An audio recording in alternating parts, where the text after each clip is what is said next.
네, 이번 시간에는 언리얼 엔진 4 중요 기능과 VR, AR 개발이라고 해서 저는 그 언리얼 엔진에서 이제 VR 개발을 어떻게 지원해 왔고, 그래서 어떤 기능들을 지원하고 있고, 또 AR은 어떤지, 그 다음에 뭐 VR이든 AR이든 어쨌든 언리얼 엔진 기반하에서 지원이 되는 거기 때문에, 그러면 언리얼 엔진으로 어떤 컨텐츠를 만드실 때 언리얼 엔진은 어떤 기능들을 지원하고 있는지, 그 뭐 너무 굉장히 많은 기능이 있지만 그 중에서도 이제 중요 기능들 위주로 설명을 드려보려고 하고요.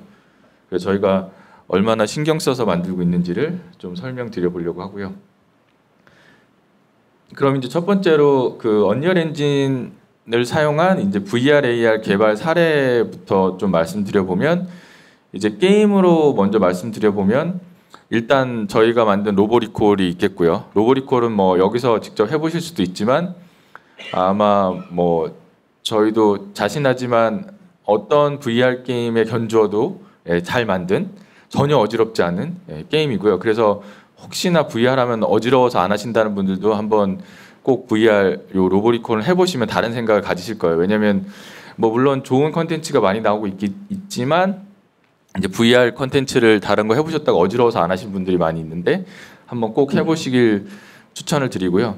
그 다음에 뭐 한국에서도 뭐 사실 VR이 지금 솔직히 이제 일반적인 게이머들 대상, 그러니까 이제 고객 대상으로 하는 컨텐츠는 많이 안 나오고 VR 방이라던가 아니면 어쨌든 다른 산업이나 이런 데서 많이 쓰이고 있는 건 사실이고요. 그래도 계속 꾸준하게 이런 스마일 게이트에서도 오른쪽 위에 있는 뭐 포커스 온유라던가 남자분들이 유독 좋아하시는 게임, 그 다음에 아니면 로건이라던가 이런 게임도 만들고 계시고, 이제 뭐 플레이스테이션 관련해서는 에이스 컴뱃이나 이런 것들이 다 이제 언리얼 엔진을 통해서 개발해서 하고 계시고요.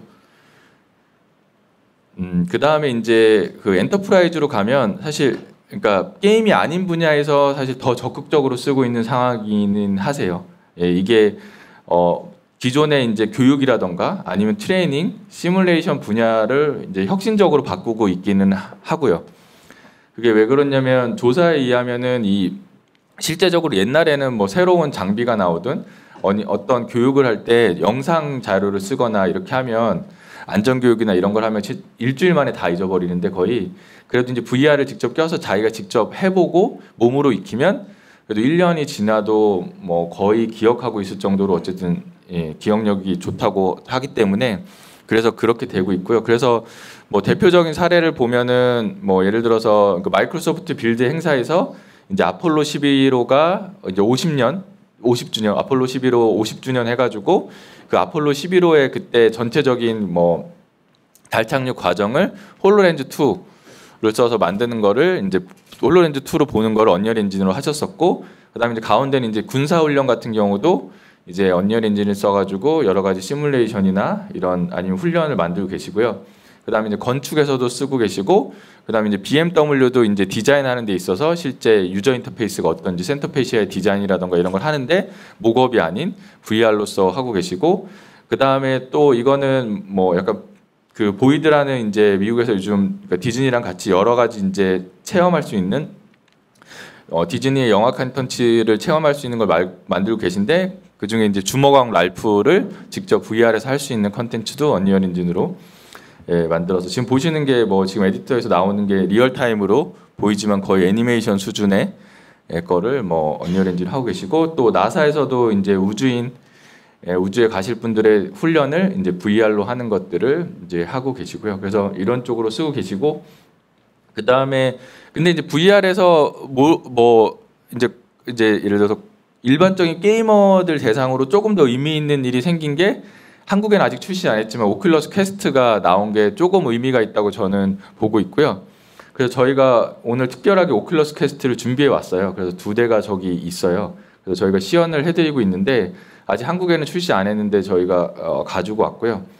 그래서 오큘러스 퀘스트를 해보시면 그 VR 하면 가지는 그 센서도 있어야 되고 뭐 이 컴퓨터 연결해서 줄 매달라고 해야 되고 이런 불편함이 하나도 없어요. 그냥 쓰고 해도 정말 그냥 오큘러스 리프트를 하던 정도의 수준의 그런 몰입감을 가질 수 있게 해주고 있고요. 그래서 오큘러스 퀘스트가 출시할 때도 여러 개의 게임들이 언리얼 엔진으로 만들어져서 같이 동시에 런칭 타이틀로 출시를 했었고, 뭐 로보리콜도 언플러그드라고 해서 나왔지만 또 크게 의미가 있는 것들이 오늘 저희가 준비해서 여기서 하실 수 있는 오큘러스 퍼스트 컨택이라는 요 오른쪽 밑에 있는 거, 그다음에 이 오큘러스, 그다음에 이 오큘러스 보고, 이 모든 이거는 오큘러스가 아니고 ILM 엑스랩, 이런 것들이 다 오큘러스 자체도 언리얼 엔진으로 컨텐츠를 만드세요. 그래서 오큘러스 사용자분들이 무료로 받아서 하실 수 있는 컨텐츠를 언리얼 엔진으로 만들어서 제공해 주고 계시고요. 그래서 많은 곳에서 사용을 해주고 계시고, 그러면은 이제 왜 언리얼 엔진으로 이런 VR이라던가 아까 뭐 홀로렌즈 뭐 등등의 그런 것들을 만드시는지 보면, 일단 이 언리얼 엔진 4 VR 지원은 저희가 뭐 좀 자신 있게 말씀드렸지만 이 대중화를 이끄는 거랑 같이 사실 성장해 왔어요. 그래서 아시는 분은 아시지만 사실 이 뭐 헤드셋을 쓰고 하는 컨셉은 사실 뭐 10년 전, 15년 전에도 있었던 컨셉인데, 근데 이게 의미가 있게 된 거는 이제 그 VR의 대중화가 되면서 이제 누구나 사실 이 VR 장비를 원한다면, 물론 돈은 있어야 되지만 살 수 있는 대중화를 이끈 거가 중요한 사건인데요. 그게 이제 오큘러스가 그런 걸 하신 거죠. 이제 고객들이 살 수 있는, 이제 소비자들이 살 수 있는 VR 헤드셋을 만들으셨는데, 근데 이 오큘러스가 회사가 생기고, 그 다음에 오큘러스가 디바이스가 이제 옛날엔 덕테이프로 프로토타입 만들 때부터 저희랑 컨텐츠를 만들었어요. 왜냐하면 플랫폼이 중요한 건 사실 컨텐츠거든요. 컨텐츠가 없으면 플랫폼이 사실 아무 의미가 없기 때문에, 그래서 저희랑 같이 일을 하면서 그러니까 새로운 버전의 오큘러스가 나올 때마다 저희랑 새로운 시도를 통해서 이 오큘러스라는 VR 헤드셋에서 무엇을 할 수 있는지를 계속 만들어 왔고요. 그래서 그렇게 만들면서 경험한 거를 저희가 언리얼 엔진에 도입을 해왔고, 그래서 뭐 대표적인 큰 사건 중에 하나였던 그 오큘러스 터치 같은 거 나왔을 때도 저희가 블리트레인이라는 걸 만들어서 이 터치를 가지고 얼마나 사실적인 게임이 가능한지를 사실 보여드렸고, 그래서 실제 오큘러스 터치가 정식 출시될 때 이 블리트레인은 이제 무료로 풀었었고요. 이건 뭐 지금 해봐도 재밌어요. 물론 지금은 로보리콜이 있으니까 그게 재밌지만, 그 다음에 이제 당연히 이제 로보리콜이 굉장히 큰 의미가 있는 작품이고요. 그래서 로보리콜을 만들면서 저희가 실제 출시할 수준의 게임을 만들 때 어떤 것들이 필요한지에 대해서 많이 배웠어요. 그래서 뭐 사실 VR에서 중요한 게 퍼포먼스 관련된 부분인데 옵티마이제이션에서 필요한 것들도 많이 배웠고, 그래서 뭐냐면 전 시간에서도 말씀드렸지만 저희가 사실 추구하는 거는 엔진을 만들어서 저희가 컨텐츠를 만들고 게임을 만들기 위해서 만들기 때문에 그런 부분에 대해서 직접 만들면서 사실 많은 걸 배우게 되고, 그래서 그런 것들을 엔진에 넣었고요.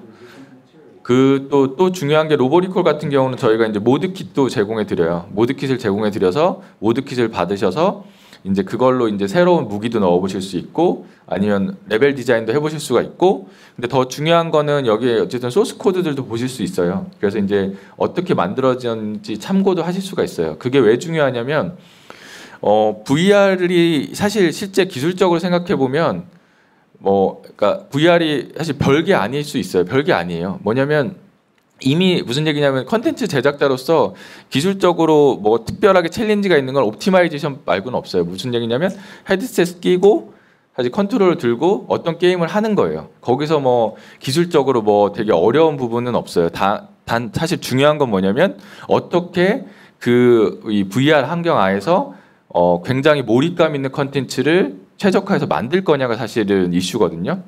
그래서 사실은 중요한 게 뭐냐면 바로 이 몰입감 있는 컨텐츠를 기획하고 사실 디자인하는 게 사실은 굉장히 중요해요. 그래서 저희가 이 로보리콜을 만든 메인 디렉터가 했던 얘기가 뭐였냐면, 지금 VR의 상황은 옛날에 연극 무대를 필름으로 찍어서 극장에서 보던 시대랑 똑같은, 뭐냐면 그냥 무대에서 있던 거를 그냥 TV나 그러니까 영화관에서 볼 뿐이지 카메라 연출론도 없고 뭐 그런 트릭도 하나도 없는 그냥 딱 그 상태. 모니터에서 보던 건 VR로 보던 상태. 근데 이제 지금은 조금씩 발전하면서 여러 트릭이 나오고 있지만 아직도 초창기예요. 근데 그거를 사실은 앞으로 이끌 수 있는 건 뭐냐면 결국 이 VR을 가지고 컨텐츠를 계속 만들면서 어떻게 이동해야 될지 아니면 어떻게 해야지 몰입감을 줄지 어떤 세계관을 줘야지 재밌을지에 대한 사실 기획적인 연구와 컨텐츠를 많이 만들면서 그런 걸 만들어내야지 사실 발전하는 거거든요. 기술적으로는 사실 뭐 해상도가 좋아지고 뭐 디바이스가 가벼워지고 더 살 수 있는 거지 거기를 넘어서는 기술은 사실은 없어요. 그냥 거기서 어떻게 컨텐츠를 재밌게 만들 거냐가 굉장히 중요하고요. 그래서 그런 것들의 연구가 많이 필요한데 그런 면에서 사실 다른 곳에서 만든 거를 참고하는 게 되게 중요한데 그래서 로보리콜을 참고해 보실 때 가장 제가 항상 추천드리는 게 바로 이제 총 쏘는 거 관련된 거를 추천드려요. 총 쏘는 거를 꼭 보시라고. 그게 왜 그러냐면 아직도 VR 컨텐츠 해보면 VR에서 총을 쏘면 총을 나가는데 내 손은 가만히 있어요. 근데 이게 얼마나 비사실적인지 몰라요. 실제적으로 총을 내가 쏜다고 생각했을 때 그 반동과 여러 가지가 있는데 VR 게임 해보면 총을 쏘면 내 손은 가만히 있고 총알만 나가요. 그럼 이게 굉장히 몰입감이 떨어지거든요. 근데 로보리콜은 해보시면 안 그래요. 내가 총을 쏘면 내가 보고 있는 손이 뒤로 밀려요. 근데 사람이 재미나게 의식적으로 제가 쏘면서 이렇게 하고 있어요. 손을. 그러면 더 몰입감이 있어요. 내가 진짜 총을 쏘는 듯한 느낌을 줄 수 있고 이제 그런 것들 하나하나가 바로 이제 몰입감의 차이고 또 이 핸들을 트래킹하는 것도 이 빨리 이동할 때랑 천천히 이동할 때랑 이 실제 센서가 그러니까 센서가 내가 움직였을 때 손이 따라오는 거에 그 비율도 달라요. 왜 그러냐면 손을 너무 센서랑 그대로 따라오면 손이 벌벌 떨려요. 내 손, 왜 센서라는 게 당연히 그렇기 때문에. 근데 그거에 좀 약간 오프셋을 줘서 움직이지 않게 하다가 일정 이상 이동할 땐 부드럽게 따라가게 하고 또 오프셋 주고 이런 하나하나가 사실 얼마나 좋은 컨텐츠, 좋은 퀄리티의 컨텐츠냐 아니냐를 나누기 때문에 그런 거 하나하나를 참고해 보실 수 있는 샘플이니까 꼭 보시기를 추천을 드리고요. 그 다음에 아까 말씀드린 대로 사실 VR에서는 최적화가 중요해서 저희가 최적화에 대한 사실 여러 가지 노력을 했고 그 중에 뭐 대표적인 게 이 인스턴스드 스테레오 렌더링이고요. 그래서 일반적으로 VR에서 양안을 기존에 그릴 때는 한쪽 눈 그리고 한쪽 눈 그려야 됐다면 저희가 이제 인스턴스드 스테레오 렌더링이라는 걸 넣어서 이제 한 번에 드로우 콜로 양안을 그리는 기능을 처음부터 그 로보리콜을 만들면서 필요해서 넣었고요. 그 다음에 모바일에서도 이런 비슷한 걸 할 수 있는 게 VR 멀티뷰라는 기능이 있어요. 피처가 있는 것들이 그거를 써서 이런 인스턴스드 스테레오 렌더링을 모바일에서도 지원을 하고 있고요. 그 다음에 이제 또 중요한 게 이 포워드 렌더링을 저희가 넣은 거는 저희한테는 사실 큰 사건 중에 하나였어요. 왜 그러냐면 저희가 언리얼 엔진 4로 오면서 그러니까 더 고퀄리티의 더 사실적인 그래픽을 하기 위해서 그렇게 할 수 있는 이제 디퍼드 렌더링이라는 거를 기본으로 썼어요. 그래서 PC나 콘솔처럼 성능이 좋은 데서는 디퍼드 렌더러를 써서 라이팅을 마음대로 갖고 놀 수 있는 그런 식의 걸 썼는데 이제 문제는 VR에서는 양안을 오큘러스 같은 경우 90프레임에 그려야 되잖아요. 90프레임으로.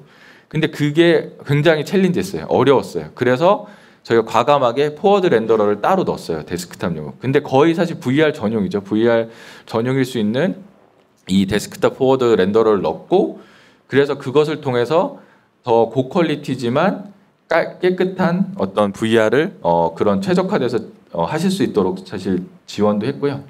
그 다음에 또 실제적으로 VR을 만들다가 느낀 경험이 뭐냐면 이 불편함 중에 하나가 이 헤드셋을 쓰고 벗는 거를 매번 반복해야 되는 거. 뭐냐면 오브젝트 위치가 마음에 안 들어. 그럼 벗어서 마우스로 클릭해가지고 오브젝트 옮기고 다시 플레이어 다시 써보고 이거를 계속 반복하는 게 저희 로보리콜을 만든 팀도 아주 힘들었어요. 그래서 뭘 했냐면 모든 기능을 사실 VR에서 할 수는 없지만 뭐 오브젝트를 배치한다던가 이동한다던가 이런 걸 하는 거는 그냥 VR 환경에서 에디팅할 수 있게 하자. 그러면 더 우리가 빠르게 작업할 수 있으니까 편하게. 그래서 저희가 VR 에디터라는 기능이 있어요. 그래서 쓰면 에디팅을 제한된 에디팅이지만 VR 환경 안에서 하실 수 있는 기능까지 넣었고 이런 것들도 실제 안 만들어 보면 사실 불편함을 못 느끼는데 이제 만들어 보면서 느꼈기 때문에 이런 것도 넣었고요. 그다음에 최적화하면서 가장 최근에 넣었던 기능이 이 라운드 로빈 오클루전인데, 라운드 로빈 오클루전이 뭐냐면 실제적으로 게임 안에서 렌더링을 할 때, 그러니까 리얼타임 렌더링을 할 때 실제 오브젝트들이 여기 이렇게 많이 계시지만 실제적으로 내 눈에 보이는 것만 그리는 오브젝트들만 다 찾아내죠. 그래서 내 눈에 보이는 것만 그리는 걸로 일단 컬링을 하고요. 이건 이제 뷰 프로스톰 컬링이라고 하지만 내 눈에 보이는 거, 그래서 내 뒤에 있는 건 일단 안 그릴 거니까 날리고, 그 다음으로 하는 게 뭐냐면 실제 내 눈에 보이느냐를 체크해요. 그래서 예를 들어서 제 앞에 있는 모니터인 뒤에 있는 분들은 안 보이니까 뒤에 있는 분들은 제 앞에 있지만 이제 빼는 거죠. 제외하는 거죠. 근데 그게 공짜로 되는 게 아니고 오컬루전 컬이라고 하는 GPU에 이 오브젝트들을 이제 가장 심플한 방법으로 렌더링을 해서 실제적으로 걔가 픽셀이 보이느냐 안 보이느냐를 체크를 해요. 그걸 오컬루전 컬이라고 하는데, 근데 이 오컬루전 컬이가 그래서 이런 오브젝트가 많을 때 안 그려도 되는 거를 걸러낼 수 있어 좋은데 GPU에 드로우를 하는 거라 코스트가 들어요. 그런데 VR에서는 코스트가 굉장히 예민하기 때문에 저희가 넣은 이 라운드 로빈 오클루전이 뭐냐면 매 프레임마다 양쪽 눈을 그 오클루전 커리를 하는 게 아니라 한쪽 눈만 하는 거예요. 예를 들어서 짝수에는 왼쪽, 홀수에는 오른쪽. 그러니까 짝수 프레임에는 왼쪽 눈만, 홀수 프레임은 오른쪽 눈만 오클루전 커리를 하는 거예요. 그런 식으로 오클루전 커리에 대한 코스트를 줄여서 이제 프레임도 그래서 그 컬이, 그러니까 컬링이 많아야 되는 오브젝트들이 있는 경우 그런 것들도 하실 수 있는 기능까지 넣었고요. 그 다음으로 나아가서 최적화돼서 되는 기능들을 넣어서 그 어떤 VR을 만드시더라도 그 다음에 이슈가 뭐냐면 이제 저희도 느끼지만 바로 그걸 어떻게 보여줄 거 아니에요. 어떻게 이걸 보여줄 것이냐. 잘 만드는 데서 끝나는 게 아니야. 그래서 저희가 넣은 게 바로 버추얼 리얼리티 스펙테이터 스크린이라고, 그러니까 관찰자 모드 스크린을 넣었어요. 즉 실제적으로 VR을 하시는 분은 이렇게 보고 있는 거고, 근데 옆에 사람들이 이 사람이 뭘 하는 건지 모르잖아요. 그래서 그런 것들을 보실 수 있도록 저희가 관찰자 모드를 넣었고요. 그래서 관찰자 모드를 설정하시면 여기가 이제 이분이죠. 이분이 보고 있는 게 여기고 이분이 무엇을 하고 있는지를 볼 수 있는 걸 넣어서 그냥 최적화된 컨텐츠를 만드는 게 뿐만 아니라 실제 그거를 서비스하거나 할 때도 필요한 기능까지 넣었고요. 거기서 이제 더 나가서 넣은 거 뭐냐면 더 재밌게 더 보여줄 수 있는 게 없냐 해서 이제 믹스드 리얼리티 캡처라고 그린 스크린 위에서 플레이하는 분과 이제 엔진하에서 렌더링 된 거를 합성하는 그런 기능도 넣었어요. 그래서 보시는 것처럼 그린 스크린 앞에서 VR 장비를 끼고 하면 그 카메라로 들어온 것과 게임에서 렌더링 돼서 카메라 잡은 거랑 합성해서 이제 그 안에서 실제 무엇을 하고 있는지를 한꺼번에 볼 수 있는, 가상이 아니라 실제 그 사람을 가지고 볼 수 있는 기능들도 넣어서, 이게 VR의 장점은 자기가 하면 자기는 재밌는데 옆에 사람들은 그냥 내 친구가 할 때 웃기니까 웃기지 뭘 하는지 때문에 재밌진 않거든요. 잘하는지 못하는지. 근데 이런 것들 넣어서 그 사람이 어떤 걸 하는지 잘하는지 뭐 이런 걸 보면서 같이 즐길 수 있는 컨텐츠를 할 수 있는 것들을 넣었고요.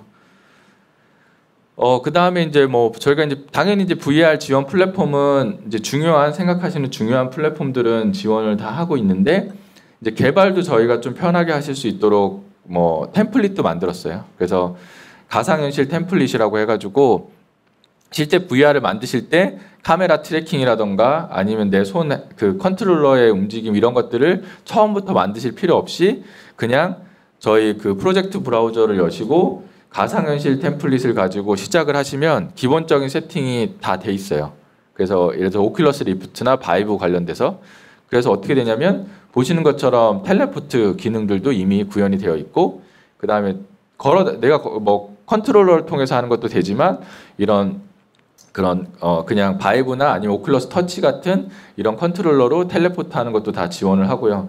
그 다음에 지금 보시는 것처럼 어떤 오브젝트를 짚는 데 쓰는 것도 이미 예제로 만들어 놨어요. 그래서 이런 식으로 해서 기본적으로 VR을 만들 때 필요한 이동이라던가 오브젝트와의 인터랙션을 기본으로 만들어져 있기 때문에 이걸 기반으로 이제 만드시는 VR 컨텐츠에서 필요한 걸로 바꿔 나가시면서 아니면 기획적인 요소들 테스트 하실 수 있도록 쉽게 시작하실 수 있도록 또 해놨고요.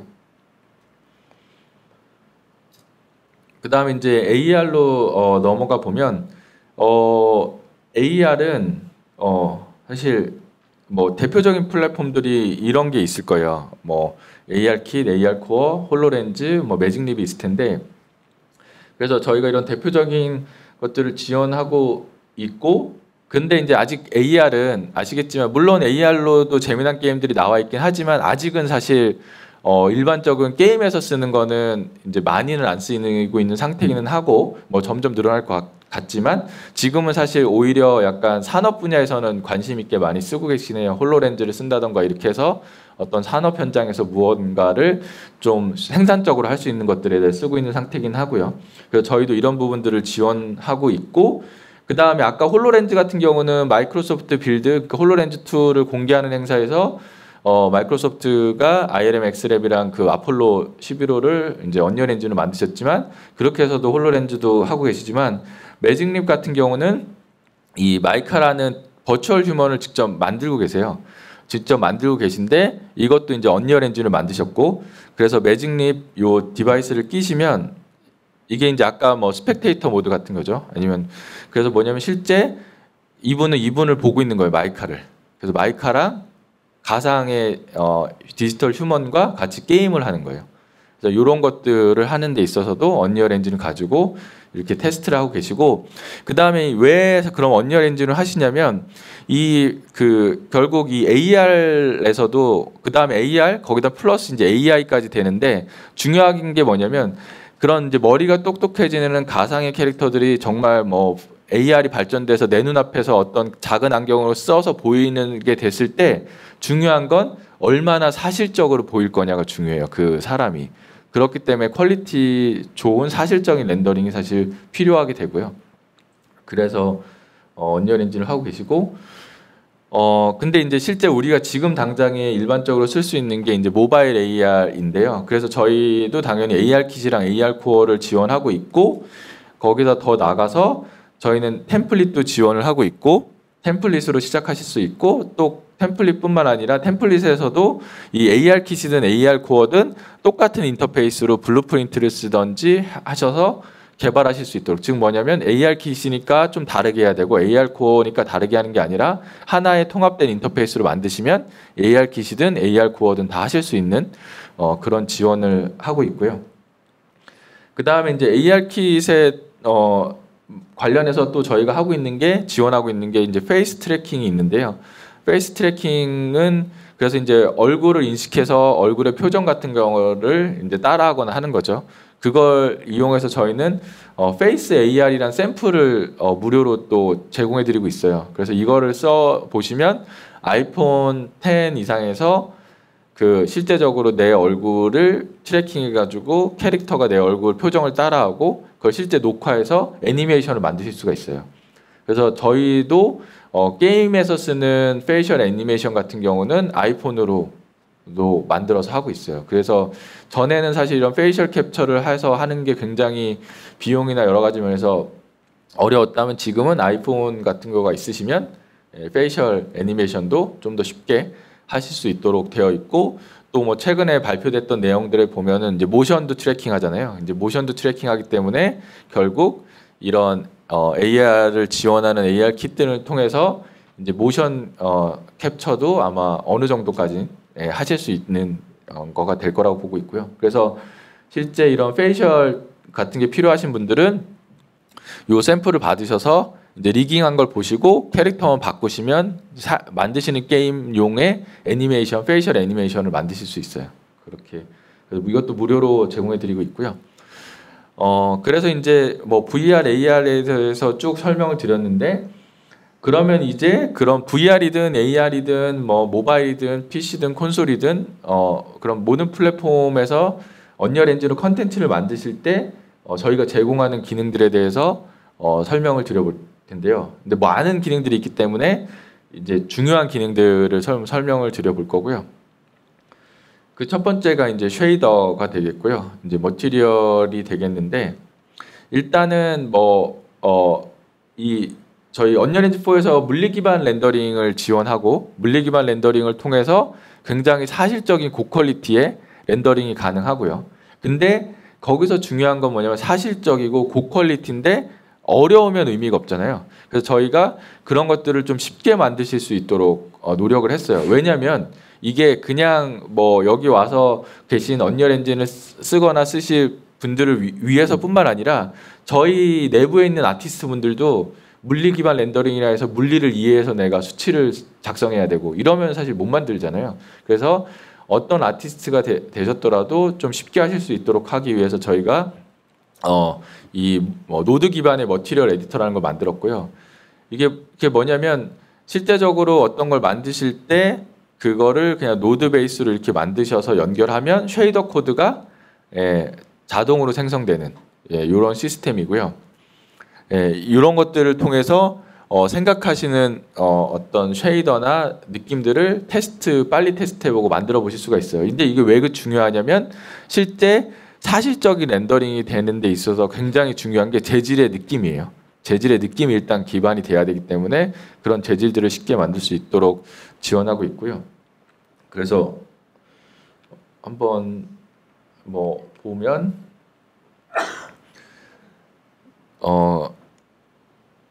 그래서 언리얼 엔진을 처음 시작하시면은 저희 런처에 있는 학습 탭에 있는 이 콘텐츠 예제라는 샘플 프로젝트를 꼭 사용해서 배워보시기를 추천을 드리는데요. 왜냐하면 여기에는 언리얼 엔진에서 제공하는 기능들이 이런 맵을 기반으로 순서대로 쉬운 것부터 어려운 것까지 되어 있어요. 그래서 그 컨셉을 이해하실 수 있도록 만들어놨어요. 그래서 컬러부터 시작해서 이렇게 쭉 있고요. 예를 들어서 이런 메탈릭이라는 거가 있다고 했을 때 이런 메탈릭 느낌을 주는 것도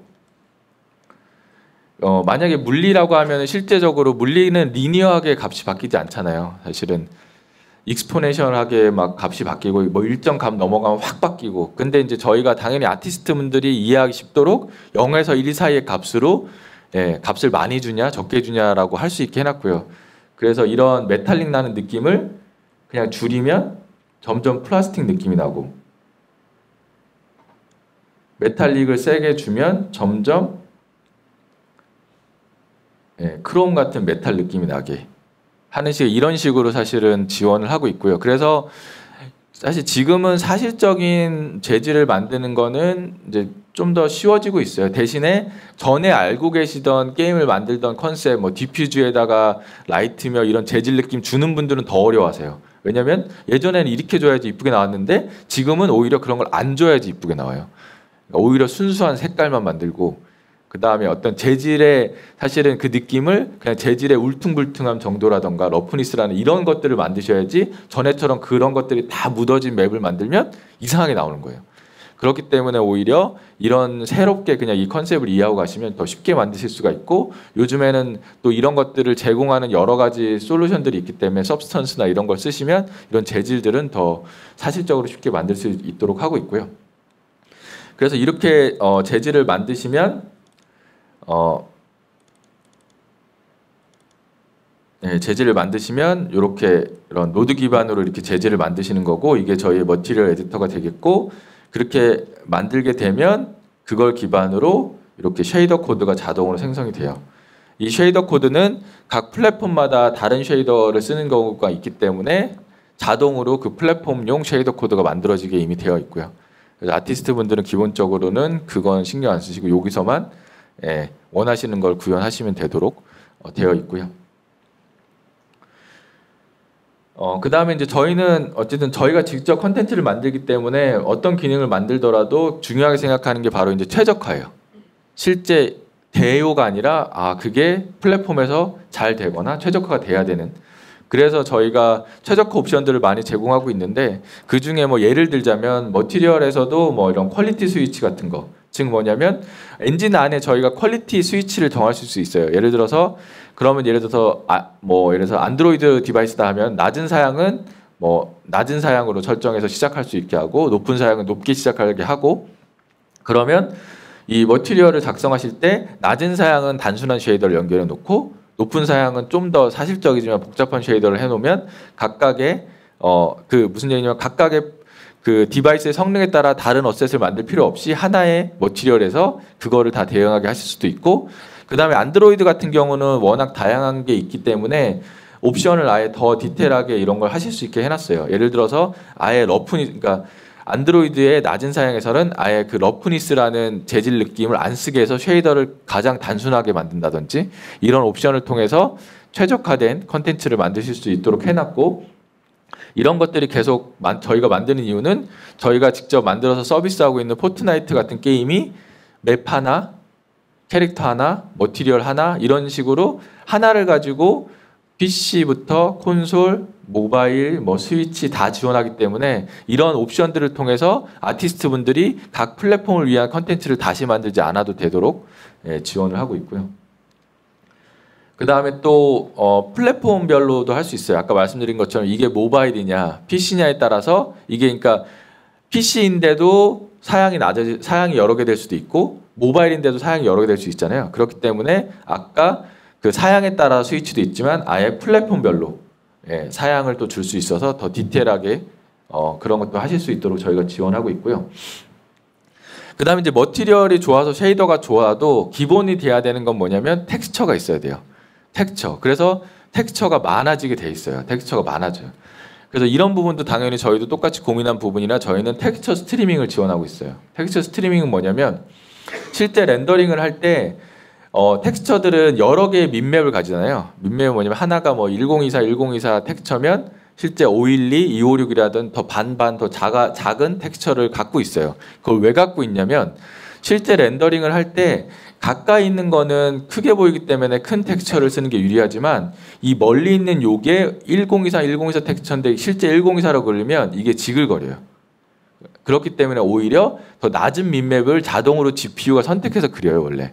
그래서 이 멀리 있는 건 실제 가까이 가면 1024, 1024를 쓰더라도 멀리에서는 256, 256을 쓰고, 그렇다는 건 뭐냐면 텍스처 하나가 실제 1024, 1024 텍스처라고 하더라도 실제 민맵 때문에 더 많은 텍스처를 갖고 있게 돼요. 근데 이제 그거에 착안해서 저희는 뭘 만들었냐면 실제 가까이 있는 것들은 모든 민맵을 다 갖고 있지만 멀리 있는 것들은 자기가 그려져야 되는 민맵만 갖고 있고 더 높은 민맵은 안 갖고 있게 하는, 즉 제가 앞으로 이동하면 가까워지면 자동으로 그거를 하드디스크나 이런 데서 스트리밍해서 읽어서 사용하게 하는 식으로. 그럼 뭘 할 수 있냐면 내 주변에 있는 것만 모든 민맵을 갖고 있고 많은 텍스처 용량을 쓰고 멀리 있는 건 적은 텍스처 용량을 쓰게 해서 전체적으로 쓰고 있는 텍스처 용량을 제한할 수 있어요. 그런 식으로 해서 퀄리티도 좋지만 메모리까지 하실 수 있는 그런 기능을 아예 엔진에서 제공을 하고 있고요. 근데 이제 욕심은 끝이 없기 때문에 그렇게 해도 부족해요. 그래서 저희가 또 넣은 게 버추얼 텍스처링이 이제 최근에 들어간 4.23부터 들어가고요. 버추얼 텍스처링은 뭐냐면 정말 큰 4K 텍스처가 있는데 그 4K 텍스처를 GPU에 바로 올리는 게 아니라 그 중에서 실제 렌더링 되는 데만 잘라서 GPU에 올리는 거예요. 패칭을 해서. 그래서 그런 걸 통해서 더 고퀄리티의 그 큰 텍스처를 메모리 부담이 적게 쓸 수 있도록 하는 기능이고, 그거를 이제 이따가 마지막 시간에서 저 최용 과장님께서 좀 더 실제 보여드리면서 설명을 드릴 거고요. 이런 것들도 저희가 지원을 시작을 했고요. 그 다음에 이제 배경 레벨 제작으로 넘어가서 보면 이제 배경 레벨 제작할 때 가장 기본이 되는 게 뭐냐면 바로 메쉬죠. 배경. 이런 여기 저희 강의를 생각하면 의자 아니면 강단 이런 것들을 배치하게 되잖아요. 근데 배치할 때 가장 중요한 건 배치해서 이쁘게 배치한 다음부터는 최적화가 중요하잖아요. 그때 이제 당연히 쓰시게 되는 게 LOD라는 개념을 쓰시잖아요. 그래서 거리에 따라서 가까이 있는 거는 많은 폴리곤으로 렌더링을 하고 멀리 있는 거는 적은 폴리곤으로 렌더링을 하고.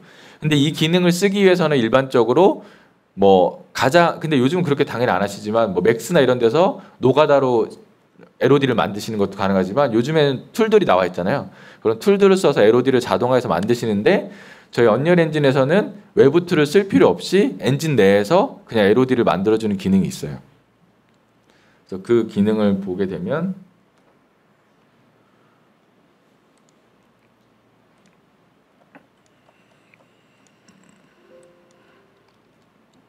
예를 들어서 이런 석상이 있는데요. 석상이 있는데 여기서 지금 보면은 LOD가 없어요. LOD가 없이 그냥 하나만 있는데, 근데 여기서 쭉 내려가시면 여기 LOD 개수라는 게 있어요. LOD 개수라고 있고 이거를 세 개로 준 다음에 변경 내용 적용을 딱 누르면 LOD가 3개가 됐어요. 자동으로. 그러면 실제 LOD를 바꿔보면 근데 LOD를 이렇게 바꿔도 이 변화가 잘 안 보이잖아요. 그렇기 때문에 와이어 프레임으로 보면 이게 원래 근데 자동으로 만들어진 게 이렇게 자동으로 만들어져요. 편리하게 사실 LOD를 빨리빨리 만드실 수가 있고요. 그 다음에 LOD를 더 멀리서 보일 때는 더 폴리곤이 적어도 돼 하면 그냥 고민 없이 감소 세팅 가셔서 더 적게 만들고 변경 내용 적용만 누르시면 더 적게 바로 돼요. 이렇게 하실 수 있는 기능까지 제공하고 있고 여기서 이것도 좋지만 저희는 여기서 끝나지 않고요. 직접 게임을 만들어서 서비스를 하다 보니까 이런 거예요. 아티스트분들. 근데 이렇게 LOD를 만들면은 PC에서는 더 좋은 퀄리티를 쓰고 싶고 모바일에서는 사실 이 정도 퀄리티는 필요 없는데 무조건 모바일에 맞춰서 다 낮춰야 되냐 이런 얘기가 꼭 나와요. 그래서 저희는 뭘 넣냐면 LOD를 플랫폼에 맞도록 다르게 할 수 있어요. 즉 모바일에서는 아까 보셨던 이런 최고의 높은 LOD 같은 경우는 필요 없으니까 안 쓰고 모바일은 1부터 쓰게 하는 이런 기능이 가능해요. 즉 그래서 제가 최고로 높게 LOD를 뭐 해놓더라도 내려가서 이거를 설정해 놔서 최하 LOD를 높이면 이렇게 최하 LOD를 조절하면 그 플랫폼에서 최하 LOD를 바꿔서 그 플랫폼에 최적화된 LOD만 가질 수 있도록 하는 기능까지 넣어놨고요. 그래서 멀티 플랫폼 개발을 위한 이런 좋은 기능들도 넣어놨고요.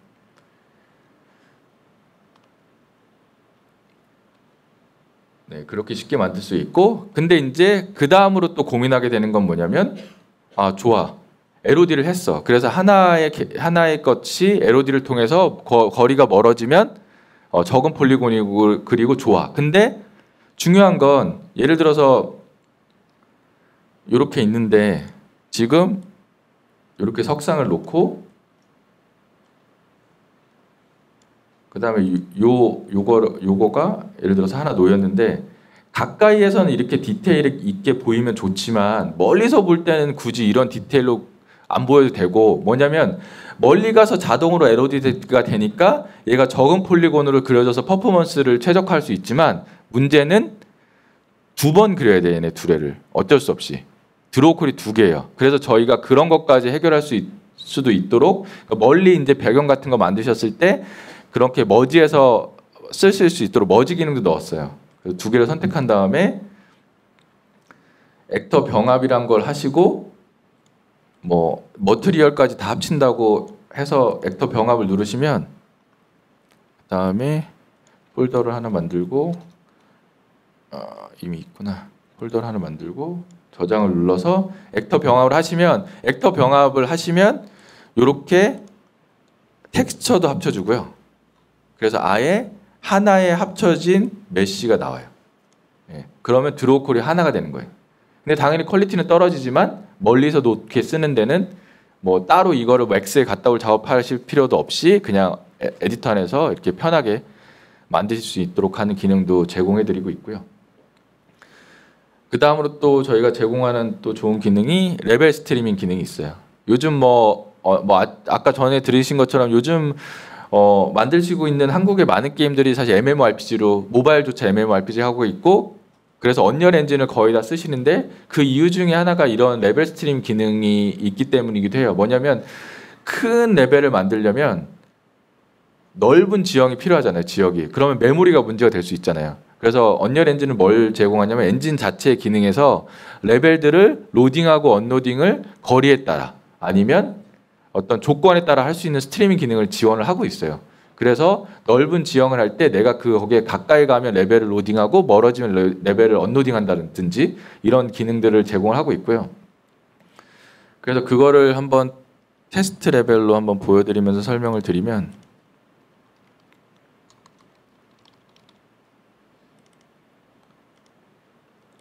그래서 보게 되면 여기 이렇게 쭉 레벨이 있고 창에서 레벨을 열어보시면 이렇게 여러 개의 레벨로 이루어진 거예요. 이 레벨은.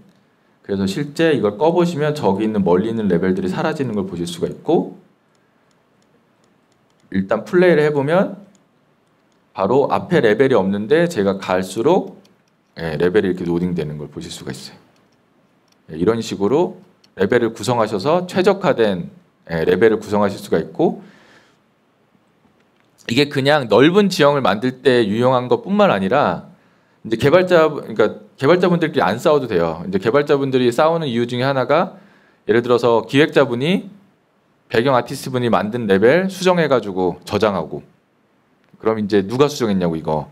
이제 그런 문제가 생기거든요. 하나의 레벨을 같이 만들면 스크립팅을 거기다 해야 되니까. 근데 이 레벨 스트리밍의 개념은 레벨을 위치로 나누는, 지역으로 나누는 게 아니라 그냥 레이어의 개념이에요. 그렇기 때문에 한 지역에 100개가 돼도 상관없고 200개가 돼도 상관없기 때문에 예를 들어서 기획자용 레벨, 뭐 사운드 아티스트용 레벨, 이렇게 레벨을 나눠 놓으면 자기 레벨만 만지면 되기 때문에 다른 사람의 레벨을 잘못 수정해서 생기는 문제도 해결하실 수가 있고, 그 다음에 또 중요한 게 시네마틱 씬 같은 경우는 실제적으로 거기서 시네마틱이 어떤 게 일어났을 때 캐릭터가 더 불러와야 되고 사운드도 더 불러와야 돼서 메모리에 부담이 되는데, 그런 거는 뭐냐면 일어나기 전에만 레벨 스트리밍해서 그 시네마틱 씬을 올렸다가 플레이가 다 끝나면 바로 내리고, 이런 식으로 효율적으로 메모리를 관리할 수 있는 기능들을 하실 수가 있고요. 그런 레벨 스트리밍 기능이 있고, 근데 또 레벨 스트리밍 기능이 있다 보니까 또 욕심이 생기는 게, 멀리 있는 레벨이 있는데 거기 있는 레벨에 예를 들어서 마을이 있어요. 마을이 있다 보니까 마을에 막 오브젝트가 막 몇 천 개씩 있어. 예를 들어서 500개씩. 근데 막 뛰어가다 보니까 저 마을이 내 눈에 보이긴 해야 돼.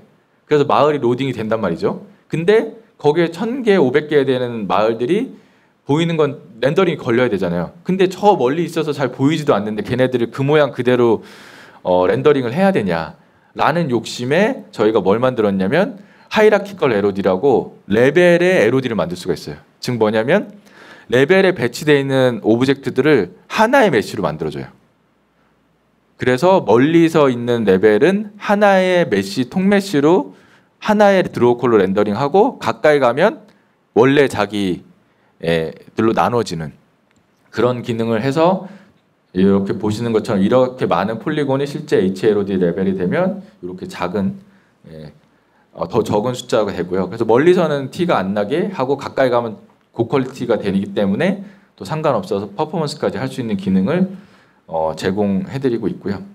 그래서 이런 것도 하고 있고, 또 이제 들은 게, 근데 넓은 지형을 만들려니까 아까 레벨 스트리밍이 있어서 좋긴 한데 그걸 어떻게 일일이 내가 로딩 언로딩을 다 누군가가 그걸 컨트롤하냐.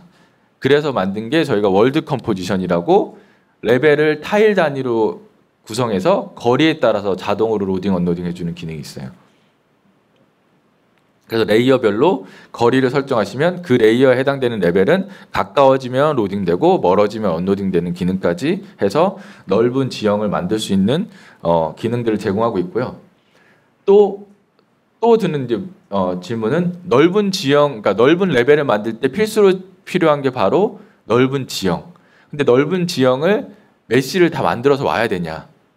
수정이 있어도 매번 수정해서 갖고 와야 되냐? 그것도 불편하기 때문에 저희는 랜드스케이프라는 아예 그런 지형을 만드는 툴을 만들었고, 이거는 사실 한국에서 만든 툴이고요.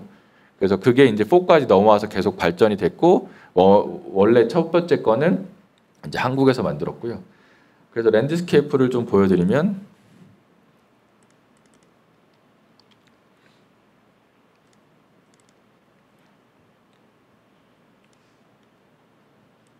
이렇게 보시는 것처럼 지형이 있고요.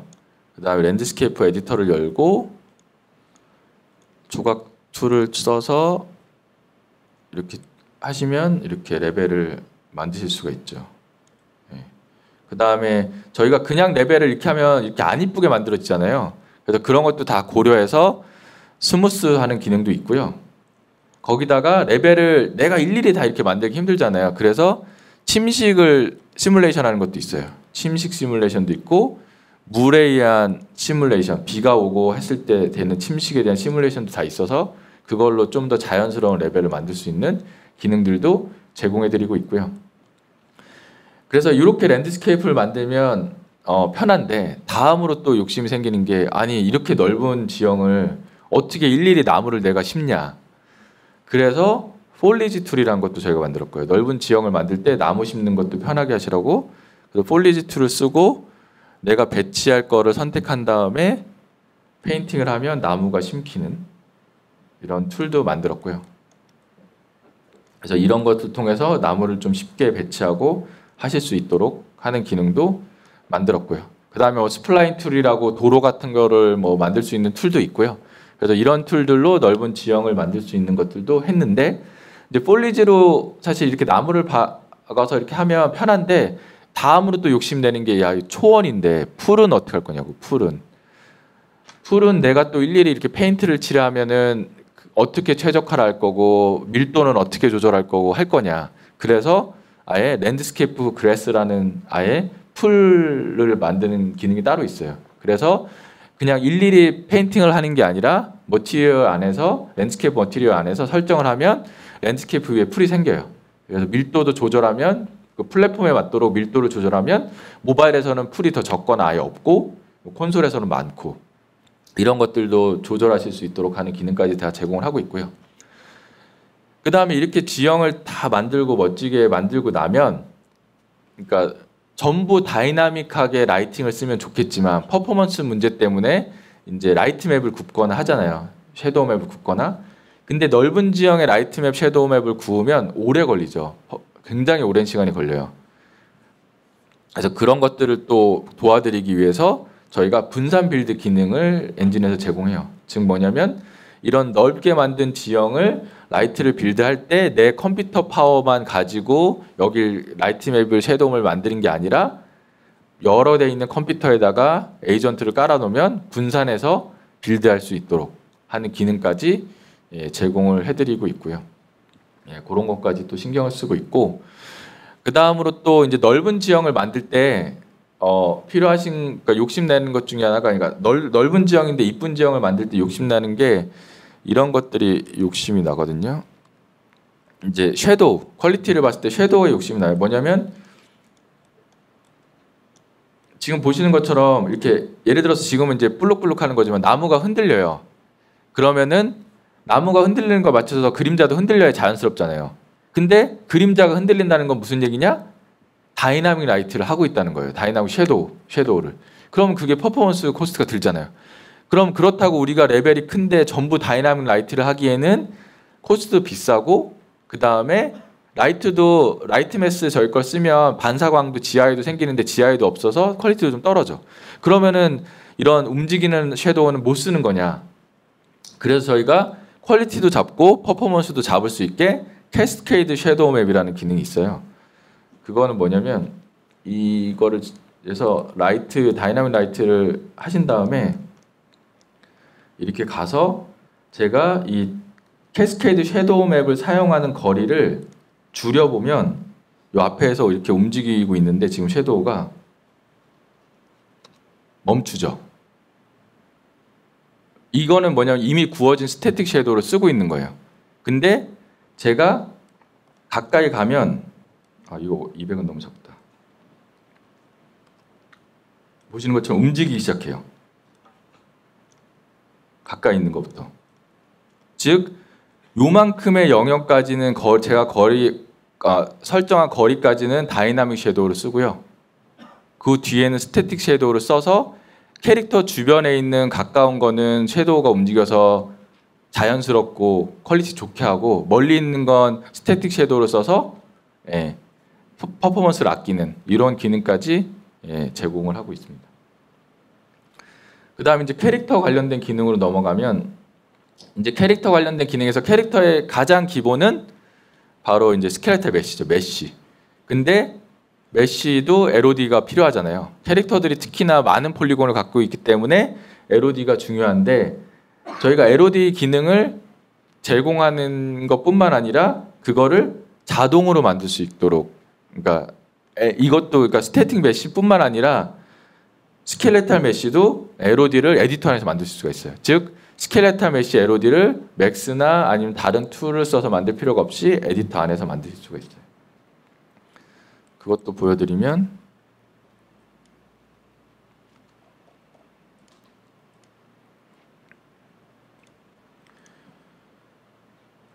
마네킹이 있는데